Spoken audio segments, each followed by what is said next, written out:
Ndërime nga bagazhi një veture amerikane e shqipëruar si porosia e Kullës bëri bashk intelektual, pedagog dhe student të Universitetit Fanoli të Korçës për të njohur me rrëfimin autobiografik të Pashko Camajt, sekretarit të përgjithshëm të Federatës Panshqiptare të Amerikës, Vatra. Doktori i Shëndetit Publik Camaj ka zgjidhur paraprakisht pa komplekse problemin moral dhe i shtyr nga egoja e vet, rrëfen rrugëtimin shpirtëror dhe atë social. Jam e bindur që gjithë secili prej jush pas këtij eventi do të ndihet më i plotësuar shpirtërisht, i pasuruar me një përvojë jo të zakonshme, e cila është jo vetëm frymëzuese, por njëkohësisht edhe një adrenalin për të na shtyr drejt realizimit të ëndrave tona, dhe sidomos asaj që Zoti Pashko Camaj e thekson në libër qoftë direkt, qoftë indirekt, realizimit të ëndrës amerikane.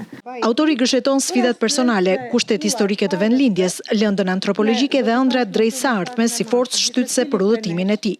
Një rrëfim autobiografik i pasuruar edhe me nuanca letrare, lexuesit kanë mundësi që të njohin atë që është ekzistenca e një njeriu në mdyshje të vazhduara me zgjedhjeve që duhet të bëhen në jetë. Edhe ikja është një zgjedhje, edhe nevoja për të krijuar një jetë të re me një identitet të ri në një vend tjetër, asnjëherë nuk është e thjeshtë. Porosia e Kullës mishëron identitetin e spikatur shqiptar, me anë të cilit është mbrojtur protagonisti i prozës në fjalë. Përmes tregimeve të mia është një histori universale, një tregim universal për Mërgatën, për shqiptarët që janë larguar nga vendlindja e vet, nga tokat e stregjëshore dhe kanë gjenë vendin në botën jashtë, në Amerikë si konkretisht rastim, dhe me këtë duke u dhënë jetë atyre të cilët nuk mund të flasin për veten.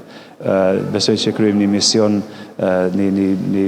mision ndaj atyre kullave, ndaj atyre shtëpive të cilat ne i kemi lënë zbraz. Promovimi i librit vazhdoi me diskutimet e të ftuar mbi vlerat e këtij rrëfimi.